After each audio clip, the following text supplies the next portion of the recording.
The sun was just beginning to set as I pulled out of our driveway for another of my routine business trips.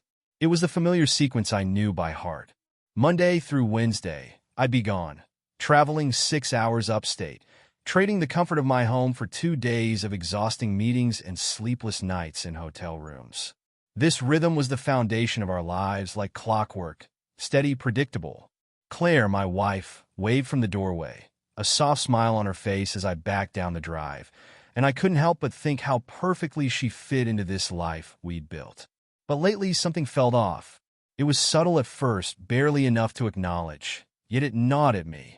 I'd find things out of place when I came home, small details that tugged at my instincts but defied any solid explanation. A slight rearrangement of the furniture, a lingering scent I couldn't place, and occasionally, items missing altogether. I'd asked her about it once or twice in casual conversation, but Claire would laugh it off, shrugging as if I were imagining things. She didn't lie, but she never gave me answers either, just a distant smile before changing the subject. I'd always trusted her implicitly, yet the accumulation of these tiny mysteries was beginning to weigh on me, like scattered crumbs leading towards something I hadn't dared to piece together. A few days ago, I made a decision. Feeling the need for certainty, I installed hidden cameras around the house. The choice hadn't come easily. It felt invasive, like a betrayal of the trust we'd shared for years. But I was a man with a mind that couldn't let go, even of the smallest inconsistencies. I convinced myself it was temporary, that I just needed clarity to put my mind at ease. And after all, I reasoned, the cameras were only for those nights I was away, the moments I was no longer around to see. I wouldn't use them otherwise. Just a precaution, I told myself as I tucked the devices into corners, away from sight. The entire setup had felt ridiculous, but the next morning, when I left for my trip, I realized I'd breathed easier. The 6-hour drive upstate was uneventful, just a stretch of familiar road that I'd driven too many times to count. Once there, I immersed myself in work, burying the strange feeling under stacks of files and back-to-back meetings. By the time I returned to my hotel that evening, fatigue was etched into my bones. But something pulled at me, a need to check to see if the camera had picked up anything at all. I told myself it was just a precaution, that nothing would be there. But as I opened the app, a different story unfurled before me. What appeared on my screen wasn't the serene, empty home I had expected. Instead, I saw movement, people filling our living room, strangers laughing, their bodies swaying to music that I could only imagine. My wife was in the center of it all, moving effortlessly from person to person with the charm and poise that had drawn me to her all those years ago. It was as if I were watching a stranger, this version of her that was bold, wild, and carefree, almost unrecognizable from the Claire I thought I knew. I watched in a daze, unable to tear my eyes from the screen, my mind racing as the scene continued to unfold. These people in my home, their laughter reverberating through the screen, felt like ghosts. I found myself questioning everything, wondering if I was truly seeing what was right in front of me. She hadn't mentioned any of this, not a single word. No casual reference to a gathering, no whisper of a social evening planned to pass the lonely hours while I was away. She hadn't said anything at all. I tried calling her, my fingers trembling as I dialed her number. It rang, the silence stretching longer than I'd expected, until the call went unanswered. I stared at my phone, the quiet dial tone echoing my growing confusion. Claire had never ignored my calls before, especially when I was away. I tried again, my patience dwindling. Yet each time it went to voicemail, the unanswered calls stacking like a silent rejection. With every ring, unease settled deeper into my bones. I wanted to believe there was an explanation, a simple, logical reason for what I was seeing. Yet, as the night wore on and the calls went unanswered, a dull ache began to build, a dark seed of suspicion that I couldn't shake. The laughter and music that filled the house seemed louder than ever, the image of her in the midst of it all searing itself into my mind. I told myself I'd call her again in the morning, that perhaps there was some reason she hadn't answered. But as I lay in that unfamiliar hotel bed, staring into the darkened ceiling, I felt the weight of the unanswered questions pressing down on me, suffocating in their silence. Tomorrow, I'd try again. Tomorrow, I told myself, I'd get the answers I was searching for. Morning light filtered through the thin curtains of the hotel room, casting pale streaks across the dull carpet. I'd barely slept, each passing hour a steady drip of unanswered questions gnawing at my mind. Every time I closed my eyes, I saw that scene again. Our living room filled with strangers, and Claire among them, her face illuminated by a freedom I hadn't seen in years.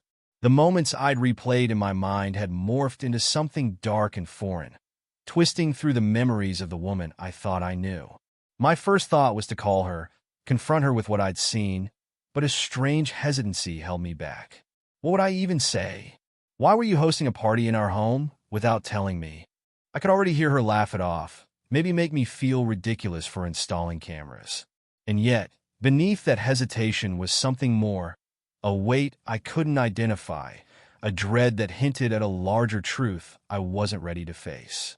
As the minutes dragged on, I fought an urge I couldn't fully understand. A part of me longed to check the cameras again, to see if the nightmare had simply ended. But I knew, deep down, that nothing in my life would ever feel simple again. Swallowing a surge of unease, I reached for my phone, reopening the app with a heaviness that settled into my chest. The feed crackled to life, and I found myself staring at an empty room. The quiet aftermath of the night's chaos was laid bare. The coffee table was tipped at an angle. Pillows lay scattered on the floor, and a glass, forgotten and overturned, cast a dark stain across the carpet. That image alone sent a flash of anger coursing through me, a reminder of the home I had left in perfect order just the day before. As I continued to watch, it became painfully clear that this mess wasn't an isolated incident. It was the result of something much more deliberate. A choice, made in my absence, as if the life we'd shared was something she could cast aside the moment my back was turned. I closed the app and let the phone drop onto the bed, feeling a bitter weight in my throat. My mind darted back to her strange behavior over the past few months. The restless energy, the distant glances, and the way she sometimes looked through me, as if she were searching for something I couldn't give her. I'd always dismissed these moments as simple fluctuations in mood, the product of our day-to-day struggles. Yet now, those small things felt magnified, transformed into warnings I had missed, breadcrumbs leading toward a truth I hadn't wanted to see.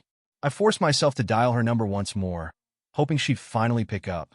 This time, she answered, her voice bright, almost rehearsed, as if the night before had been nothing out of the ordinary. "Hey," she greeted me, her tone light, effortlessly calm.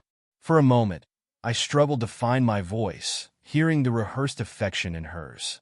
I thought of the empty house on the screen, the silence of the morning mocking the liveliness that had filled it just hours ago. "Why didn't you answer my calls last night?" I asked, trying to keep my voice steady, but unable to fully disguise the edge of anger that slipped through. "Oh, I'm sorry, love," she replied, a slight hesitation in her tone. "I misplaced my phone and I just found it under the bed this morning. I must have been too tired last night to even notice." Her explanation seemed plausible on the surface, yet I couldn't shake the memory of watching her glance at her phone, seeing my calls and deliberately ignoring them. There had been no misplacement, no accidental negligence. She'd chosen to ignore me, knowing I'd be waiting on the other end, wondering if everything was all right. But I didn't tell her that I knew. Instead, I took a breath, forcing my voice to remain level. "It's fine, I lied. I'll be back tomorrow. There's still a lot to wrap up here." "Oh, don't worry about us," she chirped a little too quickly. "Take your time, focus on work. We'll be fine here." Her eagerness for my extended absence struck me like a blow, another puzzle piece falling into place. It was subtle, but the relief in her voice felt genuine. The realization twisted in my stomach, sour and raw, as if I were hearing the truth for the first time. After we hung up, I sat in silence, my fingers clenching around the phone, my mind reeling. I couldn't bear to check the cameras again. I had no desire to see the mess, the remnants of her secret life bleeding into the carefully constructed walls of our home. But even as I tried to turn my thoughts away, I couldn't escape the feeling that this had been happening for longer than I knew. How many times had she done this? How often had she entertained people in the place we'd built together? I imagined her in our living room, laughing with strangers, the same warmth in her eyes that she used to have for me. I thought of the countless late nights when she would text from across the room, barely glancing up at me, her face illuminated by a dim glow I now realized was never meant for me. Every memory we'd shared felt tainted, every laugh and touch distorted by the suspicion that they'd been intended for someone else. The person I had loved, the woman I'd promised my life to, had begun to slip away from me, leaving behind a version I didn't recognize, one that seemed capable of deceit I had never imagined. The rest of the day passed in a haze, the hours stretching into a dull, endless monotony. I drifted through meetings, my thoughts divided, fractured by images of her and the strangers who now haunted the corners of my mind. The office lights felt too bright, sterile and distant, a contrast to the shadowy fragments of my memories that lurked in the back of my mind. By the time evening rolled around, I couldn't resist the pull any longer. I had to go home. I needed to see for myself what was left of the place we'd once shared. The drive was endless, each mile a relentless echo of the unease that gnawed at me. With each passing town, my mind drifted to the night before, replaying the scene over and over, unable to make sense of the person I had seen in those fleeting moments on the screen. She was a stranger, someone who seemed to revel in the attention of others, casting aside the life we'd built without a second thought. As the hours slipped by, I began to wonder if I'd ever truly known her at all. Could it be that she had worn a mask for years, quietly resenting the life I'd worked so hard to provide, all while pretending to share in the dreams we had built? I thought of the promises we'd made, the whispered assurances of forever that now felt hollow, echoes in a house I feared would no longer feel like my own.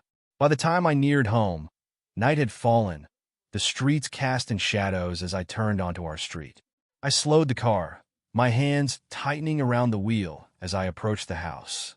It stood there, silent and dark, an empty shell that no longer held the warmth of the life we'd once shared. I took a deep breath, steeling myself for what I would find. As I opened the door, the silence was deafening, the air thick with the weight of things left unsaid. The mess was still there, a testament to the night's revelry. Each overturned chair, an empty bottle, a silent accusation. I took a step forward, my gaze sweeping across the room, absorbing the scene in painful detail. The ghostly remnants of strangers lingered in every corner, their presence a reminder of the betrayal. In that moment, I felt the full weight of her absence, a hollow ache that settled into the space she had left behind. My heart pounded, a desperate pulse that echoed in the emptiness around me. And as I stood there, alone in the ruins of our life, I realized that the woman I had loved was gone, replaced by a stranger I had never truly known. I sat in the dark, the silence pressing in as I waited. I wasn't sure for what exactly. Maybe for her, or maybe for an answer I knew would never come. All I knew was that I couldn't leave this house, not without seeing her. My thoughts churned as I tried to make sense of everything, my mind looping through fragments of our life together, every smile, every quiet moment, suddenly tainted by doubt. I barely recognized the person I had once been so sure of. Time dragged on, the ticking of the clock growing louder as midnight passed and the hours crawled toward dawn. I heard every sound, my heart jolting at each creak of the house settling, each sigh of the wind through the trees. And then, close to 2 in the morning, I heard it, the faint sound of footsteps approaching the door. I straightened, every muscle tense as I waited, my heart pounding in anticipation of her arrival. The door creaked open, and she stepped inside, her laughter soft as she fumbled in the dark. I froze, breath caught in my throat, watching as she slipped inside with another figure at her side, a man whose face I didn't recognize, and yet his presence was unmistakable. They moved together, close, as if I were witnessing a scene meant for anyone but me.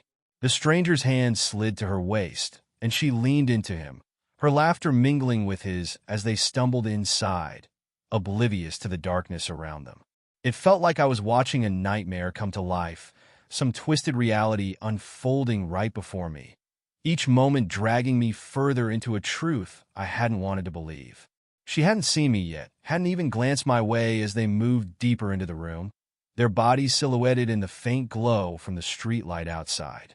Her hands moved to his collar, her voice low and soft as she murmured something, and his hand slid around her waist, pulling her closer. In that instant, something inside me snapped. Without thinking, without any control over the surge of emotions that flooded me, I screamed, a guttural, raw sound that tore from my throat, filling the room with a fury I hadn't known I was capable of. The sound seemed to break through their haze, shattering whatever illusion had allowed them to carry on as if I didn't exist. My wife froze, her eyes widening in shock as she saw me, my face contorted with a mixture of rage and disbelief. The stranger's face went pale, his shock quickly turning to panic. He released her instantly, stumbling backward, his hands fumbling as he turned to flee, his face twisted with fear and shame. He scrambled for the door, practically tripping over himself in his rush to escape the storm he had just unwittingly unleashed. Within seconds, he was gone, leaving behind a trail of quiet, hurried footsteps as he vanished into the night. Silence fell over the room again, the weight of it suffocating as I turned to her, the person I had once loved so completely.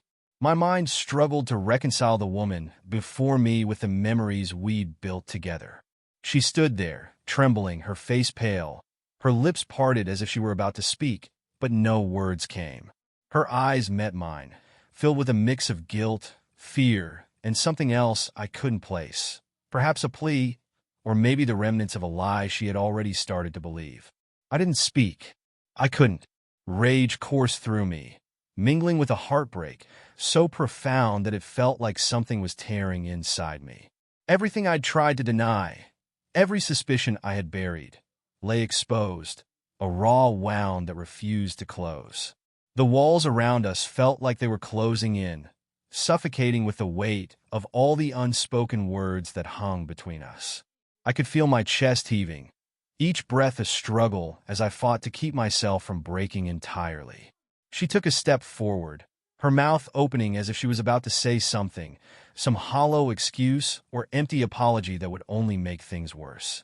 But I held up a hand, silencing her, unwilling to hear a single word of justification.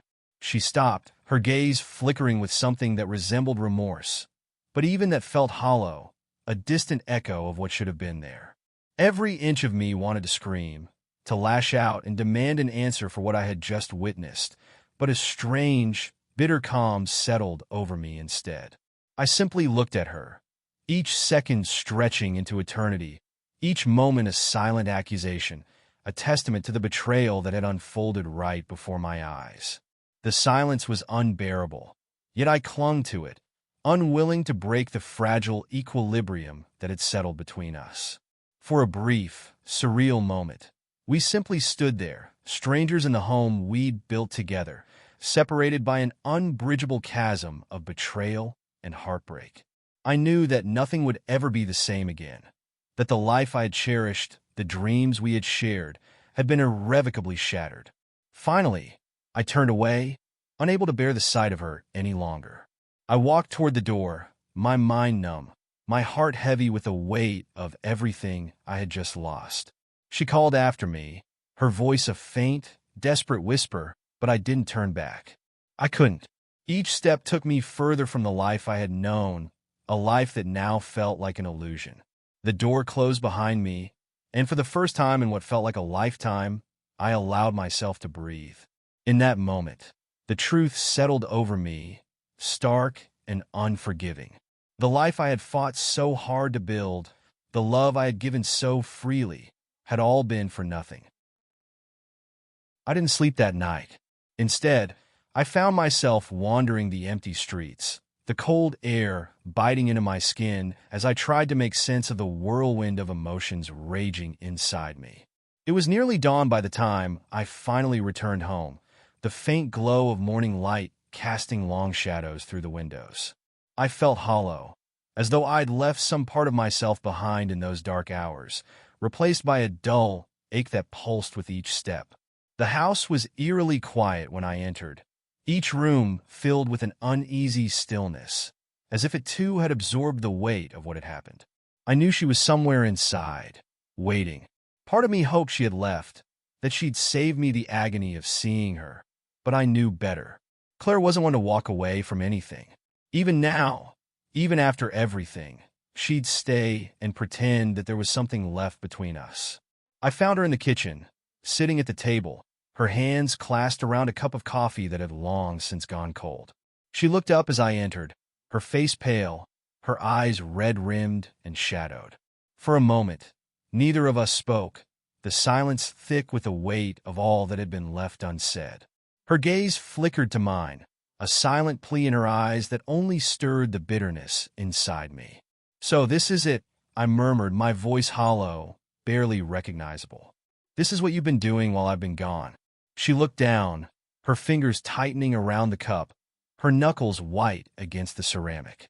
"I'm sorry," she whispered, the words falling flat, an apology that held no weight, no substance.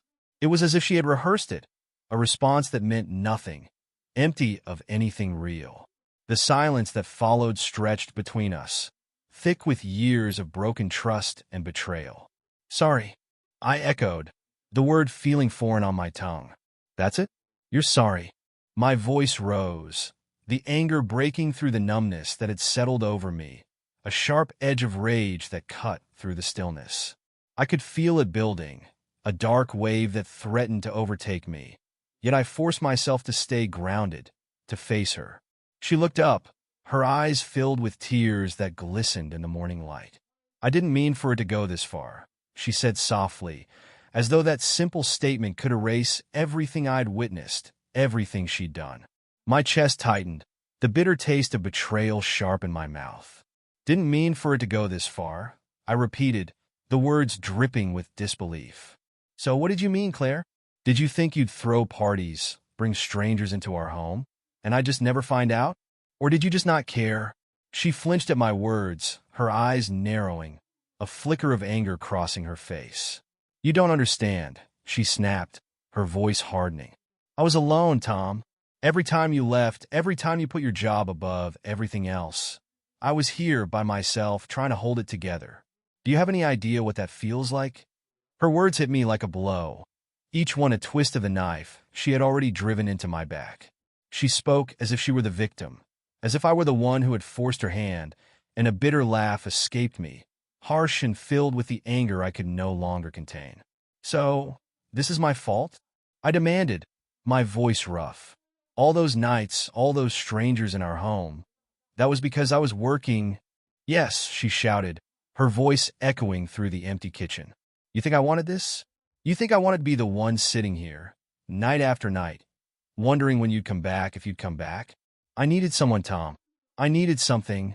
Her words burned, each one another spark that ignited the anger roiling within me. I could feel my hands shaking, my pulse racing, but I forced myself to stay calm, to keep control. "And so, you filled that need with strangers," I said, my voice hollow, each word scraping against the raw edges of my anger. "You let them into our home, into our life, without a second thought." She looked away, her shoulders slumping, her expression one of defeat. The silence between us grew thicker, suffocating, a chasm that felt impossible to bridge. "It wasn't like that," she murmured, her voice barely audible, a faint shadow of the woman I had once loved. "It wasn't supposed to hurt you." I laughed, a bitter, hollow sound that echoed in the empty kitchen. "You think that matters?" I asked, my voice low, barely controlled. "You think that changes anything? You betrayed me, Claire. You broke every promise we ever made, every vow we swore to each other." She looked up, her eyes filled with guilt, a shadow of something that might have once been remorse. "I never stopped loving you," she whispered, as if those words could somehow erase the damage she had done, as if they could fix the pieces of my shattered heart. But I couldn't believe her. Not anymore. I felt the truth settle over me, heavy and unrelenting, a realization that left me cold and empty. Whatever we had shared, whatever love we had once known, was gone, tainted by the betrayal that lay between us. I looked at her, at the face I had once adored, and felt nothing but the bitter weight of loss. "I can't do this," I murmured, the words barely a whisper, yet they held all the finality of a life sentence. "I can't pretend that any of this means anything anymore." She looked up, her eyes widening, panic flickering across her face. "Tom, please," she began, her voice desperate, pleading. "I know I made a mistake, but we can fix this.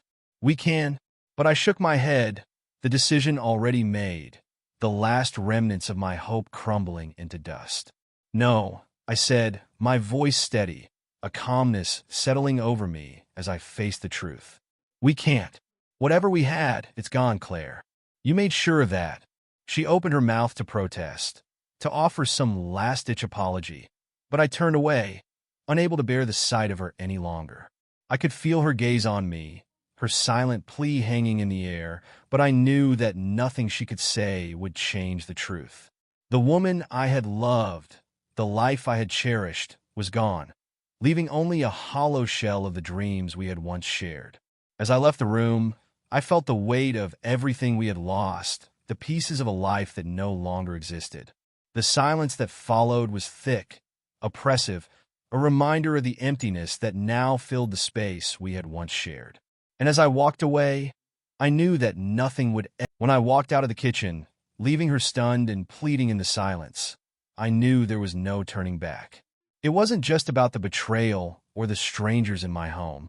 It was the realization that I'd been clinging to a life that was a shadow of what I thought it had been. I felt a surge of resolve, colder than anger, sharper than pain. This was an ending. I could feel it settling in my bones. My steps were measured, almost mechanical, as I made my way upstairs to our bedroom. The place where we'd whispered promises in the dark, shared dreams of the future, planned for a life that now felt like nothing more than a faded photograph. I opened the closet, pulling a duffel bag from the shelf and tossing it onto the bed. The motions were simple, familiar, packing for a trip, only this time I wouldn't be coming back. I grabbed essentials, shirts, pants, enough to get me through the next few weeks until I figured out what would come next. Each item I packed felt heavier, laden with the memories of the life I was leaving behind. The clothes in this closet were reminders of times that now felt distant, like snapshots from another life. A sweater she'd bought me for Christmas, a pair of cufflinks from our anniversary. I left them all behind, unable to stomach the sight of anything tied to her. As I zipped the bag shut, I heard a soft sound behind me. I turned, and there she was, standing in the doorway, her face pale, her eyes glassy with unshed tears. She looked at me with a mixture of disbelief and desperation, as if she couldn't quite believe this was happening. "Where are you going?" she asked, her voice breaking, a faint tremor that only deepened the emptiness inside me. I met her gaze, steady and unflinching. "I'm leaving," I said, the words final, sharp as a blade. "I don't know where, and I don't know for how long, but I can't stay here. Not with you." Her face crumpled, her shoulders sagging as she took a shaky step forward. "Tom, please," she whispered, her voice thick with emotion. Don't do this. I made a mistake, but we can fix it. I know we can. Fix it?" I echoed, my voice laced with a bitter edge. "You didn't just make a mistake, Claire. You made a choice, again and again. You chose to lie, to betray me, to destroy everything we built together." The weight of those words seemed to hit her, her hands trembling as she wrapped her arms around herself, her gaze dropping to the floor. For a brief moment, I saw a glimmer of the person I'd fallen in love with, the woman who had once been my partner in everything. But even that momentary glimpse couldn't change the truth. "I'm sorry," she murmured, a whisper so faint it barely reached me. But the apology was hollow, too late, like ashes in the wind. I slung the bag over my shoulder, moving past her without a backward glance. I could feel her eyes on me, could sense the silent plea in the air, but I didn't stop. Each step felt like shedding a layer of the past, letting go of the person I had been, The man who had believed in love and loyalty and promises kept. I reached the front door, my hand hovering over the handle for a brief, agonizing second. I turned once more, catching a glimpse of her standing in the hallway, a fragile, broken figure caught in the harsh morning light. Her gaze met mine, a silent question in her eyes, a final, desperate appeal. But I had nothing left to give her. No forgiveness, no understanding, only the cold, hollow resolve that had become my armor. Without another word, I opened the door and walked out, letting it close softly behind me. The morning air was sharp and biting, a stark contrast to the suffocating weight I had left inside. I took a deep breath, feeling a strange, unfamiliar sense of clarity as I walked toward my car, each step grounding me further in the reality I'd chosen. The drive was a blur, the miles slipping by as I navigated the empty roads, my mind replaying fragments of the past with a painful clarity. The laughter, the quiet moments, the shared dreams, they felt distant now, echoes of a life that no longer belonged to me. By the time I reached the edge of town, I was exhausted, my mind raw with the weight of everything I'd left behind. I pulled into a small motel, the neon sign flickering in the early morning light, casting a dim glow over the deserted parking lot. Inside, the receptionist handed me a key, her expression disinterested, oblivious to the storm that raged within me. I found my room, tossed the bag onto the bed, and sank into the silence that surrounded me, a hollow void that felt both oppressive and liberating. For hours, I sat there, letting the reality of my new life settle over me. I didn't know what came next, didn't have a plan, only the certainty that I could never go back. The life I had known, the person I had been, were gone, stripped away by the betrayal that had hollowed me out, leaving only a shadow of the man I had once been. As the day wore on, I began to feel the first flickers of something else, a faint spark of possibility buried beneath the layers of grief. Perhaps, in the ashes of everything I had lost, there was the chance for something new, something unburdened by the past. The thought was faint, barely a whisper, but it was there, a glimmer of hope that refused to be extinguished. I closed my eyes, letting that faint hope settle within me, a small light in the darkness that had become my world. I didn't know what the future held, but for the first time in a long time, I felt free, unchained from the life that had betrayed me. And as the sun dipped below the horizon, casting the room in shadows, I made a silent vow to rebuild, to reclaim the pieces of myself that had been shattered. It wouldn't be easy, and it wouldn't be quick, but I knew, deep down, that I would find a way forward. Tomorrow would be the first day of my new life, and though the path was uncertain, I would face it alone, carrying only the lessons of a love lost, and days passed in a blur, one after another, each one a slow untangling from the life I'd left behind. I stayed in that small motel for the first week, pacing the room, staring at walls that weren't mine, replaying every word, every moment of that last encounter with Claire. My mind clung to memories, hoping to find answers that would soothe the ache, yet each attempt left me emptier, my spirit a hollow shell. I was forced to reckon with the reality that I would never truly understand why she'd done it. Sometimes there is no why, there's just a broken truth. One evening, in the quiet isolation of the motel room, I realized that the pain had started to settle. Not soften exactly, but I could breathe around it. I'd spent years defining myself by our relationship, by what we'd built together. But now, in the silence, I could sense the faint glimmers of who I was beneath it all. It wasn't much, not yet, but it was a beginning. When I finally left that motel room, it was with a heavy heart, but a lighter spirit. I drove until I reached the coast, a small town on the edge of a sweeping cliff where the waves crashed below, endless and fierce, like the tumult that had raged within me.